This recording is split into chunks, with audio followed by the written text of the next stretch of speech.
in preparation for Chag HaShavuos, I thought we'd study one or perhaps even two essays from Rabbi Yitzchak Mirsky in Hegyonei Halacha Chelik Gimel. One is called Shavuos Chag HaChshara L'Matan Torah, and he points out that Shavuos is 50 days after the beginning of the counting of the Omer, and the Torah calls the name of this Chag, Chag HaShavuos. Shiva Shavuos Tispar Loch, V'asisa Chag Shavuos L'Hashem Elokecha. The biblical name for this holiday is Chag Shavuos. And it's very strange because, as the Maharal points out, in the davening, Chazal use a different name for this holiday, and it's called Zman Matan Torah Senu. And we certainly would identify with that name as reflecting on the essence of the sanctity, the unique sanctity of this day. And yet the Torah doesn't call it Yom Matan Torah Senu, as it does with other regalim, where, for example, Yom Kippurim is a name that indicates the essence of the day as a day of Kapara, or Chag HaSukkos as the day in which HaKadosh Baruch Hu is Moshe us in the Sukkos. But if we could ask the question why the Torah doesn't call it Chag Matan Torah, we can ask ourselves another question. Why do we call it Chag Matan Torah when the Torah calls it by a different name? Why don't we follow the biblical name in our davening and call it Biyom Chag HaShavuos, like the Torah calls it? Now, he says that if we leave these questions on the back burners for a minute, let's put forward a question that is raised by the Ramah Mipanoel. And he asks the following question. He says, on that year when Bnei Yisrael left Mitzrayim, the 10th of the month of Nisan fell on Shabbos. That's what's called Shabbos HaGadol, the 10th of Nisan, the Shabbos right before Yetzias Mitzrayim. That would mean, by definition, that Pesach on that year would have fallen on Thursday. In other words, we count from Shabbos, which is the 10th of Sivan, 5 days to the 15th of Sivan, which is on a Thursday. On Friday, we get to what we call Yontiv Sheni Shel Golios, the second day of Pesach. So on that Friday, they began counting 7 weeks. Because Mimochras HaShabbos means the second day of Pesach, Tet Zayin of Nisan. Now, what comes out is that Shavuos will fall on that same day of the week of Yontiv Sheni Shel Pesach. Because again, you count full 7 weeks, so you end up on the same day of the week, which would be Yontiv Sheni, the second day of Yontiv, of Pesach. And that would be on a Friday. So in other words, we count 7 weeks, and we end up on a Thursday, and the 50th day after the 7 weeks is going to be on a Friday. Okay. But the Gemara tells us in Masechta Shabbos Pei Vav that on the day of Shabbos, the Torah was given to Klal Yisrael. Now, how could it be that Matan Torah was on a Friday, which is day 50, if you count from the Thursday of Tezayin Ben Nisan, and the Torah was given the following day on Shabbos? So he points out here, the Ramah Panuel, that the very first Chag HaShavuos, meaning the very first Matan Torah, was not on day 50 at all. It was on day 51. It has to be so, because day 50 would be a Friday, and the Torah was given on a Shabbos. So that's Nun Aleph. So why do we commemorate the giving of the Torah on the 50th day, which is the 6th of Sivan, when in fact the Torah was given on the 51st day, on the 7th of Sivan? So in order to answer this question, this very famous and fundamental question of Ramah Panuel, namely, how do we celebrate Matan Torah a day before the Torah was actually given, we quote Rav Shimshon Lefel Hirsch in his commentary on Parshas Emor. And he writes the following, that the Torah did not set up Chag HaShavuos and call it the Zman Matan Torah Senu, because Chag HaShavuos is after 77 weeks, which means on day 50, and that's a day before the Torah was given. So it's impossible to count 7 weeks and identify that day as Yom Matan Torah Senu. The Torah was given not on day 50, following the 7 weeks, but rather on day 51. So what is then that day?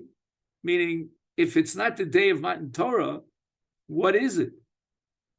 Says Rav Shimshon Lefel Hirsch, that is the day when Klal Yisrael completed a process of preparation, of improvement, and at the culmination, which is day 50, they were re'uyim l'kabbalas haTorah.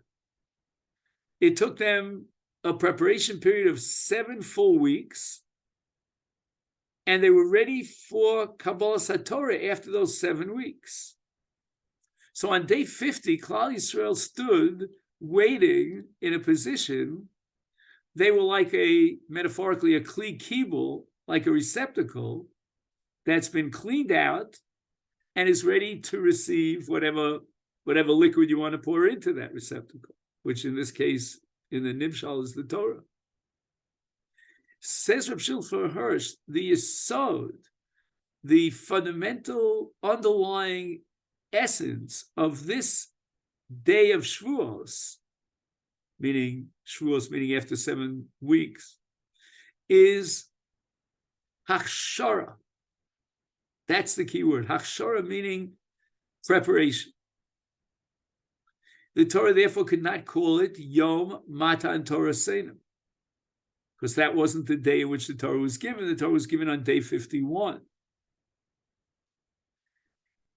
And now we're going to take a look at an explanation of Rabbi Yeshua Ibn Shuab, one of the great scholars of I believe, the Yemenite community. And he writes regarding the nusach of our tefillah on Shavuos, V'titein lanu Hashem Elokeinu es Chag Shavuos hazeh zman matan Torah seinu.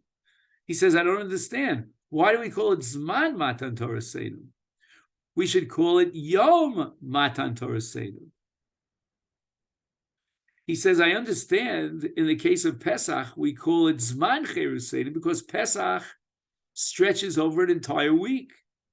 In the case of Sukkot, I understand why Chazal call it Zman Simcha Seinu, because once again, the Simcha of Sukkot encompasses a full week.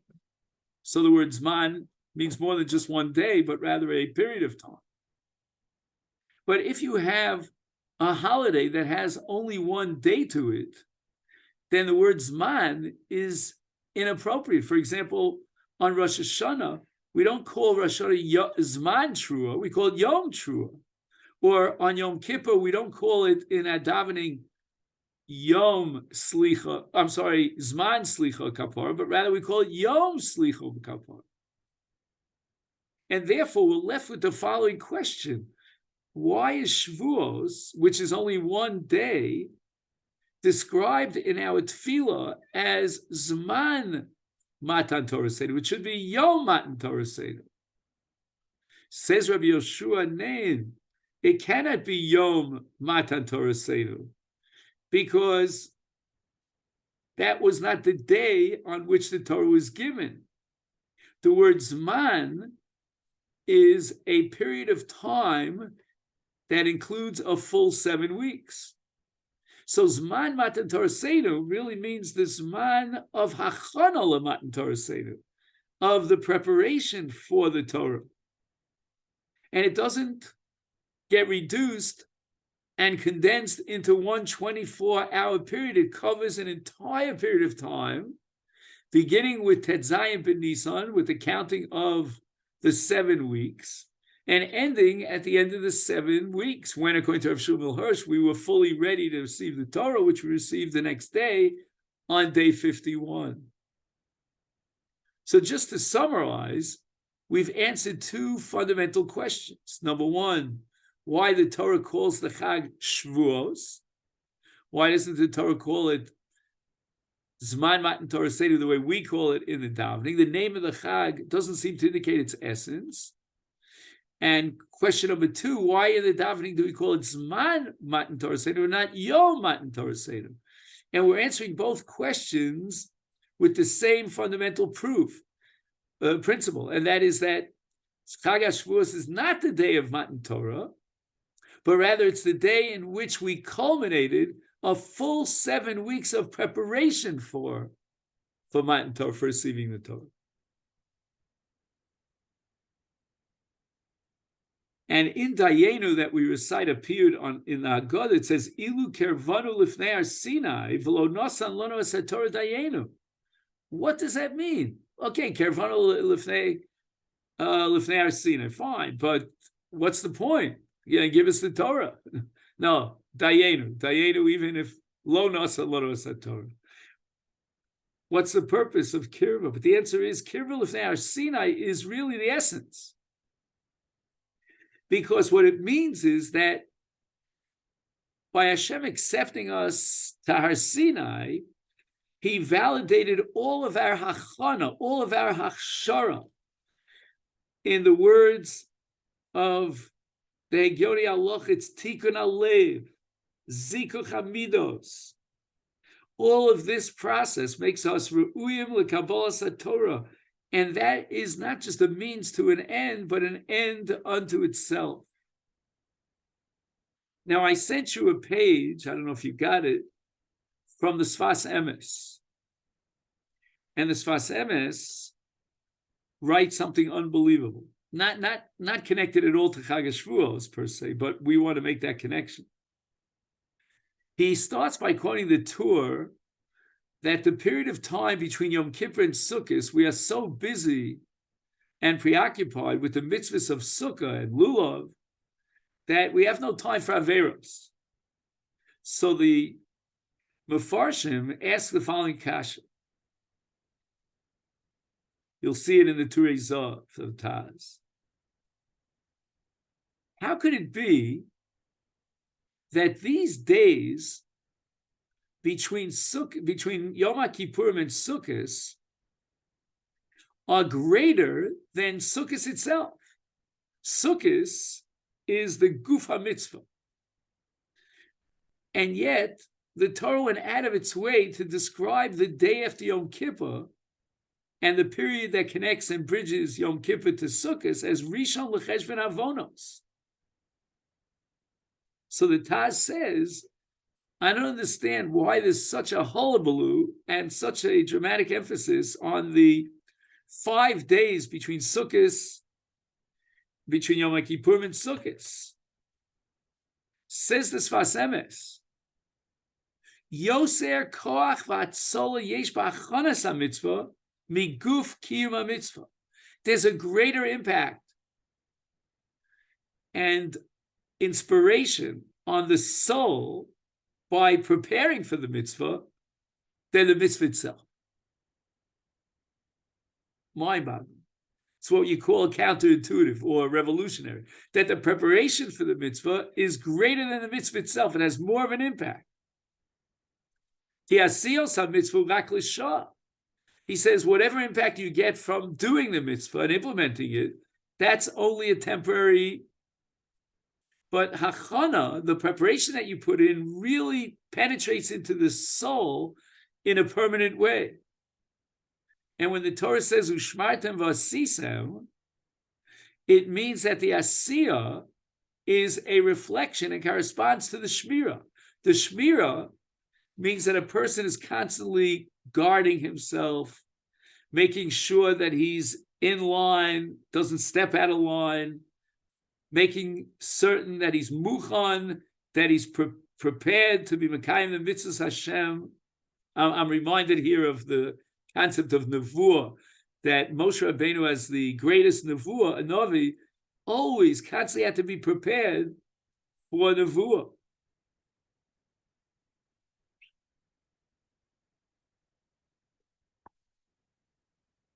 It's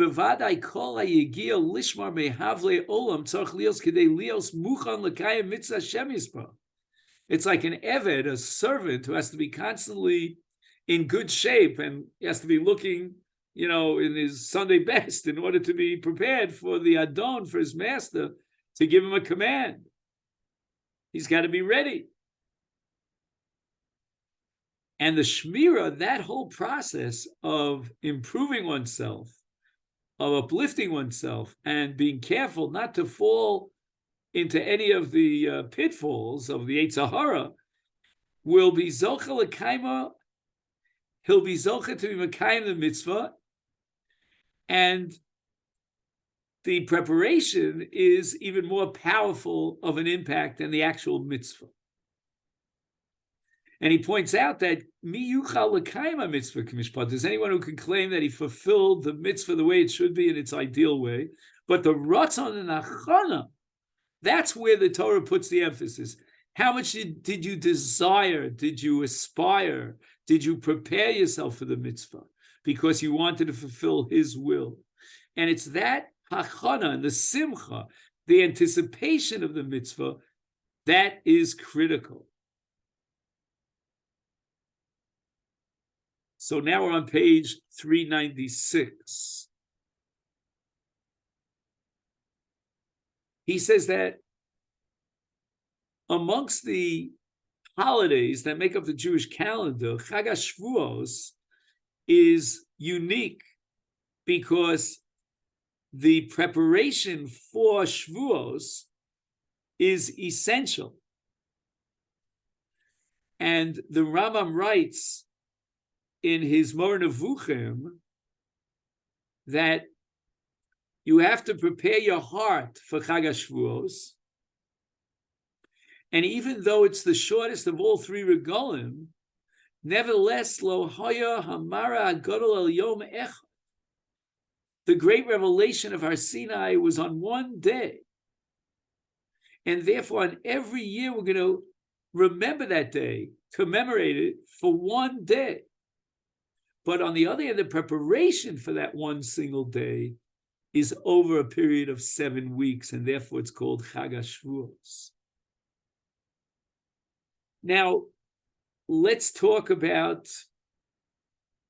the essence of the day. And he says the following. The Torah calls it Chag Shavuos because the Torah puts all the emphasis on our preparation through the 7 week period, our cleansing ourselves and purifying ourselves. We left Mitzrayim, we were contaminated in Mitzrayim, and now for 7 weeks we prepared ourselves and purified ourselves from the Tumas Mitzrayim, so that all of that period of counting, the 49 days, the preparation, the Achshara for Matan Torah, that is the fundamental underlying essence of this holiday. And therefore, our minhag is going to be the following. We have a rule which is formulated by Shlomo Melech, Ani l'dodi v'dodi li. Now, what's Dodi li? HaKadosh Baruch Hu takes pride in Klal Yisrael. On the other hand, Klal Yisrael, Ani l'dodi, take pride, so to speak, in HaKadosh Baruch Hu. So there's a reciprocal love relationship. It's a love relationship that goes in two directions. HaKadosh Baruch Hu's love for Klal Yisrael expresses itself in the fact that Klal Yisrael prepared themselves. They knew that it was the will of God to present the Torah to them, and they prepared over a period of 7 weeks. And therefore, HaKadosh Baruch Hu calls the name of this holiday in the Torah Shavuot, because it refers to the Hachshara and the 7 weeks of preparation. And that's what God takes pride in. On the other hand, Klal Yisrael take pride in HaKadosh Baruch Hu. They're going to call the name of the holiday in a way that reflects the great matana, the great gift that God gave them, and that is the Torah itself, and therefore it's Chag, Matan, Torah. He quotes now a Netziv, the Netziv in his commentary on the Torah in Shmos Yutes, Vayisu Mirafidim, Vayavo Midbar Sinai. And the Netziv quotes the Mechilta. The Mechilta asks the following question. In the previous pasuk, it says, "Vayisu kol adas bnei Yisrael mimidbar sin vayachnu b'Refidim." So we know that they camped in Refidim, and from Refidim they went on to Har Sinai to receive the Torah. Why did the Torah have to repeat Vayisu mirfidim? It's totally redundant. It's unnecessary. It says in the previous pasuk that vayachnu b'Refidim. So if vayachnu b'Refidim, then obviously we know that vayisu b'Refidim.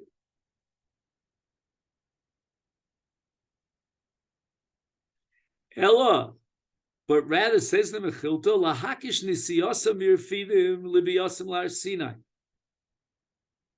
Ma biyasam l'midbar Sinai b'tshuva, af nisiyasa b'Refidim b'tshuva. The Netziv has a slightly different text, a girsa change in this Mechilta. He has ma bi asan lemidbar Sinai al manas lekabel Torah, af nisi asan mirfidim al das lekabel Torah. And the Netziv asks the following question: if this is the correct text in the Mechilta, my nafkamina, why does the Torah have to emphasize that when they left Refidim, it was Almanas L'Kabbalas Torah? Says the Netziv, the pasuk, Vayisu Refidim wants to teach us that for any davar shebekdusha, anything that will uplift us in sanctity and holiness, the greater the preparation of a person, the greater the kedusha that he will achieve when he actually gets the davar shebekdusha. There's a corresponding relationship. It's quid per quo. It's a ratio. One thing corresponds to the other. You want to know how much you're going to get from this davar shebekdusha? How much it's going to impress you or impact on you? The answer to that question is, how much preparation did you put in? And now we're on page 397. The greatest Musa Shmuz here is about preparing for Kabbalas HaTorah. And that's Vayisu Mirfidim. And Vayisu Mirfidim, according to the Girsa of the Netziv, is Nisia Mirfidim al das lekabel Torah. And what does that mean? It means they were preparing themselves for receiving the Torah. And now he quotes Rabbi Chia. Rabbi Chia, I believe it's the Gemara Ksubis, he has it here in Bab Metzia, had an entire program to prepare the children who would be the next generation for the transmission of Torah, so the Torah would not be forgotten. What did he do?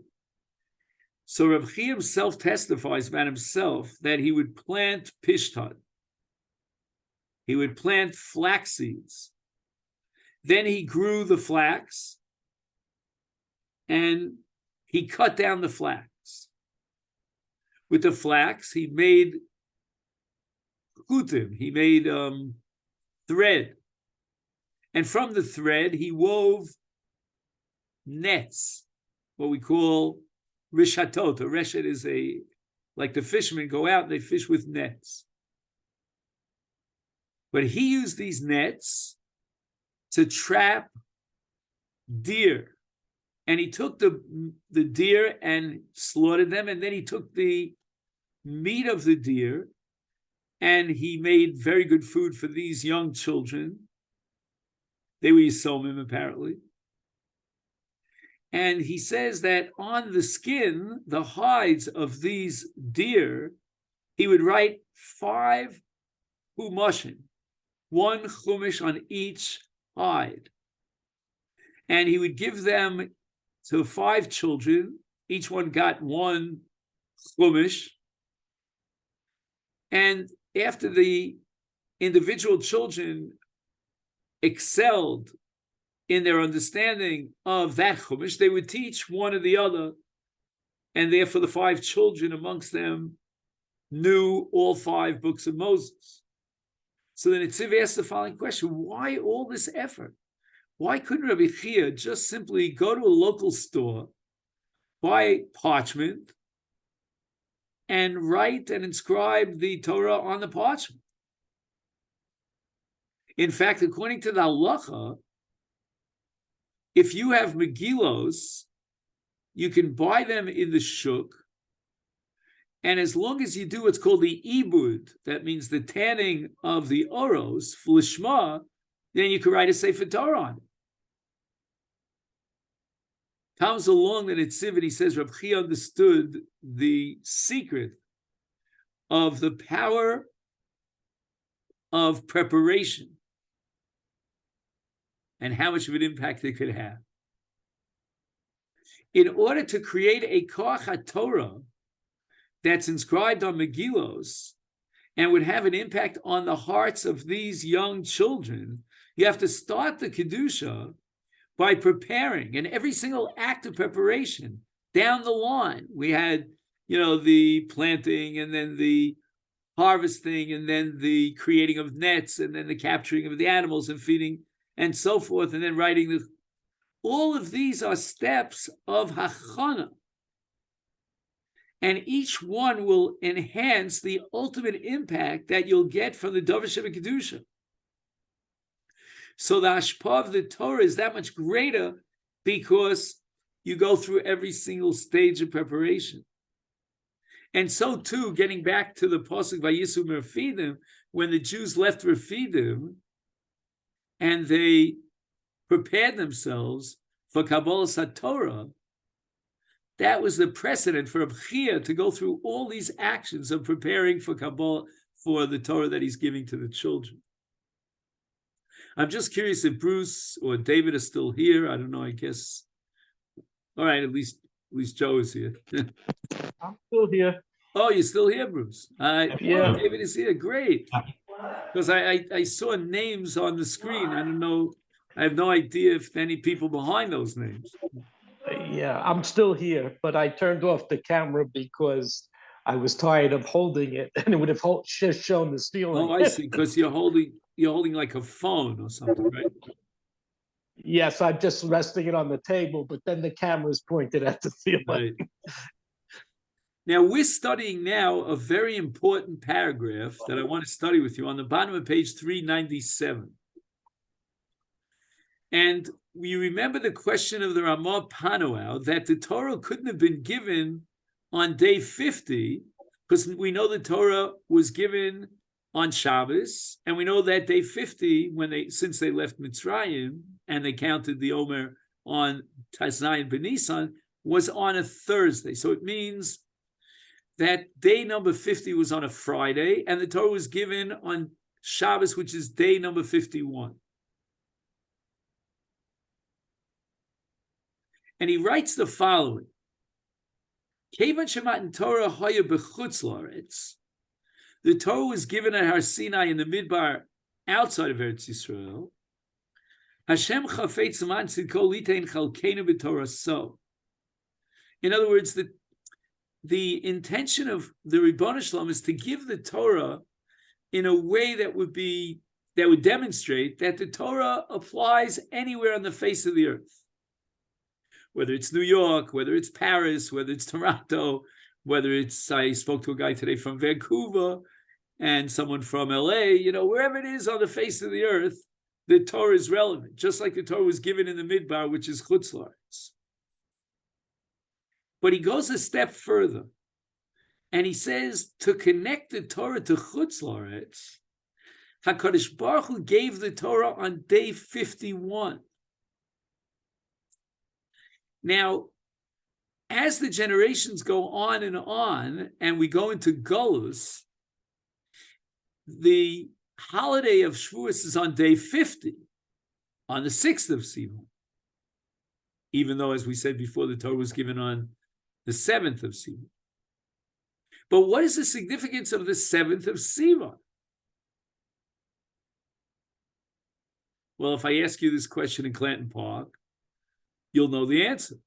The 7th of Sivan is Yontif Sheni Shel Golios. Again, this time around it happens to be Shabbos anyway, so we have 2 days of Yontif here in Eretz Yisrael. But be that as it may, it's really fascinating that the day of Matan Torah corresponds to Yontif Sheni Shel Golios. I emphasize that word Golios. Golios meaning after the exile. And Chazal tell us that although HaKadosh Baruch Hu commanded Moshe in 2 days of preparation, Moshe added a 3rd day on his own. And in essence, Moshe Rabbeinu pushed off Matan Torah by 1 day. Says the Ramah Panuel, why did Moshe do that? Again, there are many reasons why he did it, but one of the reasons is he wants Matan Torah to coincide with Yontif Sheni Shel Golios on the 7th of Sivan. And the point is that the Torah is the Torah of Yontif Sheni Shel Golios. What does that mean? The Torah is given to Golus as well. It's inherent in the very experience of Matan Torah at Har Sinai that there be a connection to Yontif Sheni Shel Golios in order to demonstrate the essential connection between Chag Matan Torah Seinu and Chutz Laretz, so that when you get to Yontif Sheni Shel Golios, you realize that in the original Matan Torah, that was the day of Matan Torah. Not the first day of Shavuot, but the 2nd day of Shavuot, because as we said in the name of the Ramah Panuah, that the Torah was given on day 51. That Shabbos, which was the 7th of Sivan, which is Yontif Sheni Shel Golios. Furthermore, by giving the Torah on Yontif Sheni Shel Golios, there's a symbolic gesture here that the Torah was given to this world, to the Tachtonim, as we call them, to Basar and Dam, to flesh and blood, and the entire calendar is given into the hands of the Chachamim, who are authorized to be Mekadesh the Chodesh and to determine when the Yontif is. So the Chiddush here is that the Chachamim could be Machriya and Halacha. Notice, even though the Torah is given by Hashem, it's Hashem's Torah, yet we can quote the famous statement, Lo Bashamayim he doesn't quote that, but it's given to man. In other words, man himself is going to determine that there's going to be a Yontif Sheni Shel Golios. And HaKadosh Baruch Hu knows in advance that Liasid Lavo, down the line, the Chachamim will set up another day of Yontif, which is Yontif Sheni, and he gives the Torah, he with the capital H gives the Torah on Yontif Sheni. And Lefichach Nasan Torah LiYisrael B'Yom Chamishim V'Echad. Therefore, it worked out in the divine plan.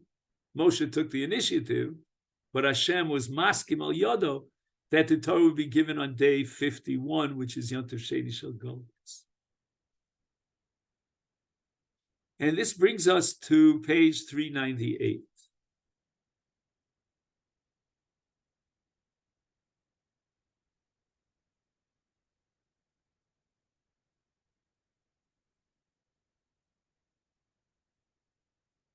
Now, there's a very famous kasha that's asked by by the early commentaries. What's Shaychus Yontif Sheni Shel Golios on Chag HaShavuos? The Torah says, count 50 days and sanctify day number 50 as Chag HaShavuos. In contrast to Pesach and Sukkot, where there was a real Sfeika D'Yoma, because even though you're commemorating the holiday on the 15th of the month, whether it's Tishrei or Nisan, but they still didn't know whether the previous month was Molei or Chassid, so they really had to observe 2 days Yontif. But in the case of Shavuos, 50 days after Pesach, after the Machras HaPesach, there was no Sveika Diyoma. So why commemorate 2 days of Yontif in the case of Shavuos? And he says the following.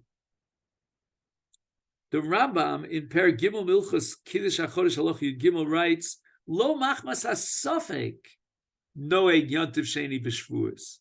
The enterprise of Yontif Sheni and Shavuos is not b'shum safek.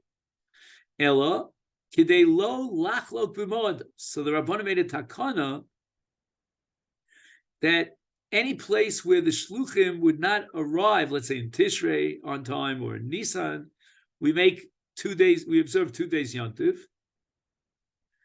And really, according to the strict letter of the law, Shavuos, it would suffice to have 1 day. But in order shelo lechalik b'moedos, and to make it a standard uniform requirement of a second day Yontif, they instituted a second day of Yontif of Shavuos, similar to the second day Yontif of Pesach and Sukkot, even though there was only a need for Yontif Sheni in Pesach and Sukkot. But in order shelo lechalik b'moedos, they established a Yontif Sheni shel Shavuos.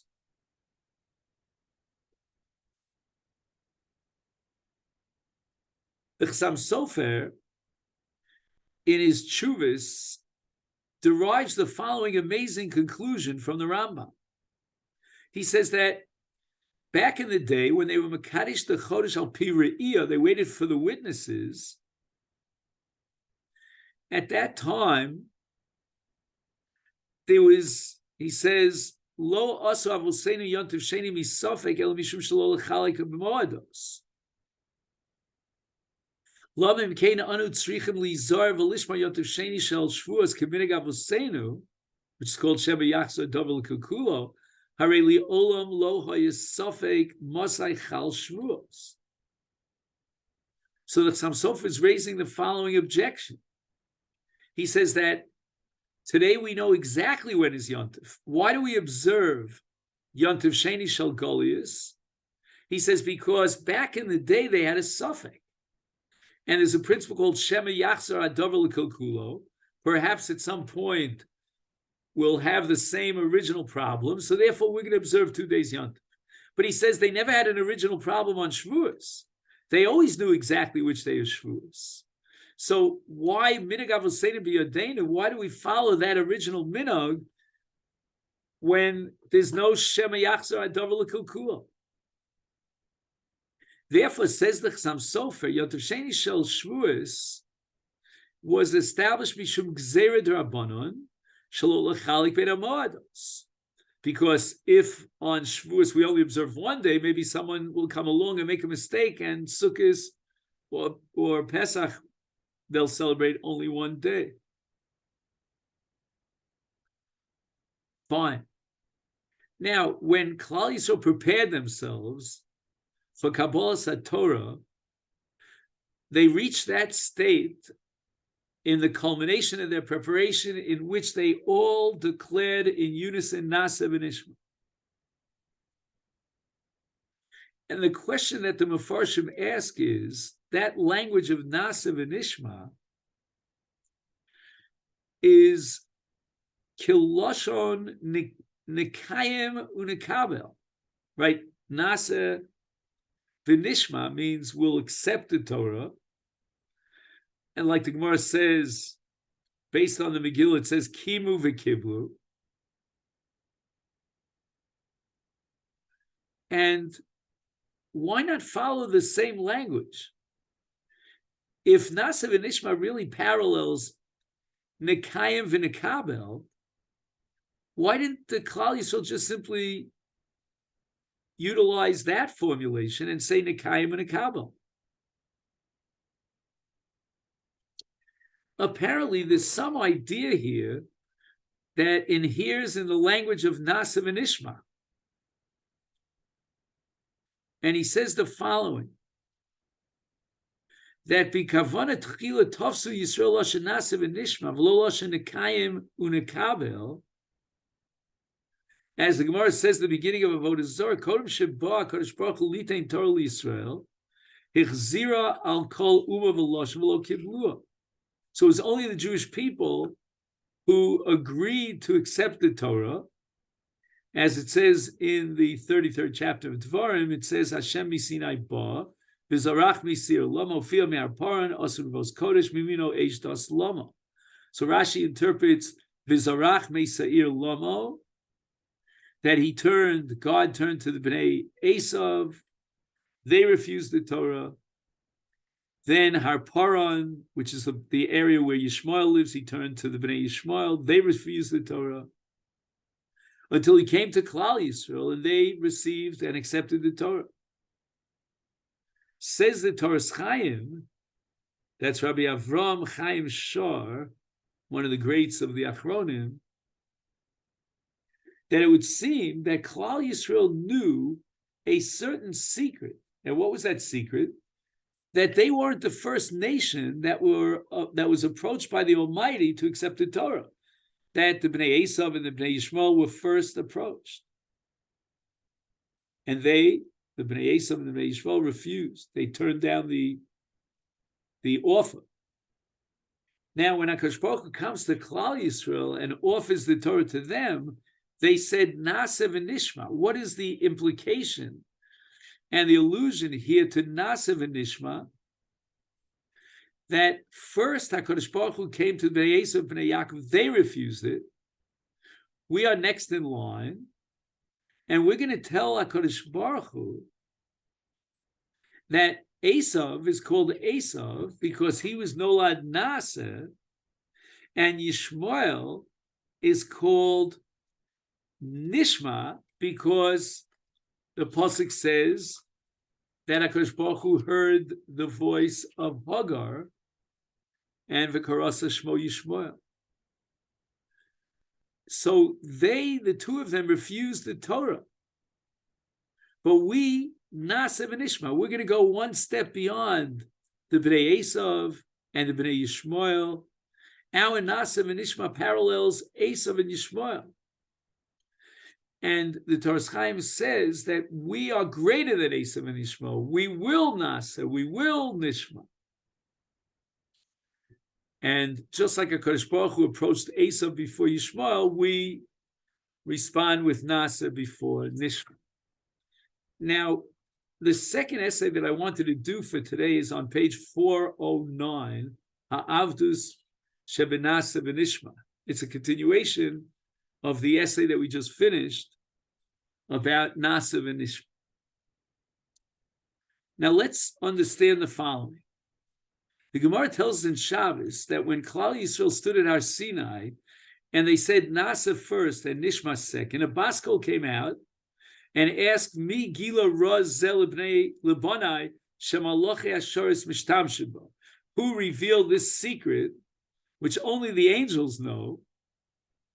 As it says in the pasuk in Tehillim, it says Bircha Hashem Alochav Giborei Koch Osei Dvaro Lishma B'Kol Dvaro. So the Giborei Koch, which are the Malachim, are Osei and then Shma. So therefore, Nasa comes before Shma. Kodesh Baruch Hu sends 600,000 Malachim down from the heavens with 2 crowns carried by each one of these Malachim. And the Malachim place 2 crowns on the heads of each individual Jew, one crown Keneged Nasa and the other Keneged Nishma. So the Mefarshim want to know the following. On the one hand, Nasa and Nishma is the Dibra of Malachim. On the other hand, it was a commitment made by Klal Yisrael, and that's why they were as great as the Malachim. But why is there a hischayvus? Where is the commitment over here? As the Rambam writes in Perek Yud Aleph Milchus Bechira, if, let's say, a person obligates himself to do something that's not well defined, like, for example, he says, Hareini chayev lazunoscha, I will support you for a period of 5 years, let's say. Well, we don't know how much money exactly is involved in that ischayvus. It's a davar she'ein lo kitzva. So when Klal Yisrael said nasa, it's also a davar she'ein lo kitzva.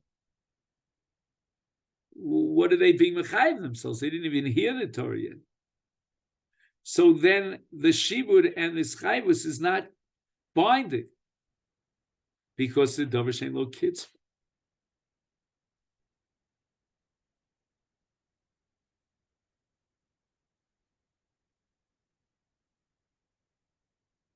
So what we want to introduce now is the Beis Halevi, who says that this question is not even a question. And here we turn to page 410. He says the following. If you're going to tell me that a hischayvus on a davar she'ein lo kitzva is not binding, then how does an Eved become an Eved? The Eved has to commit himself to Avdus. Where's the commitment? Well, what's included in that Avdus? Says the Beis Halevi, when we declared Nasiv and Nishma, that wasn't a hischayvus to commit ourselves to fulfill that which God commands, but rather it was a haknas gufa. Each Jew bequeathed, so to speak, or transferred ownership over his own guf to be an Eved Hashem. And that's the pasuk in Yeshayahu Hanavi Memdalid, Yisrael Avdiato. Now an Eved has to fulfill that which his master commands him. But what kind of commitment did he make? It's clearly a davar she'ein lo kitzva. But the answer is, he's not being mischayim himself to X, Y, or Z. He's converting himself into an Eved. He's being makna his own guf. And that's exactly what Nasiv and Ishma is all about. So as chayvus on a davar she'ein lo kitzva, you're potter milakayim. But an Eved, when a person sells himself as an Eved to his Adon, he's giving over not his chayvus, but rather his own guf. And the kinyan is on the guf.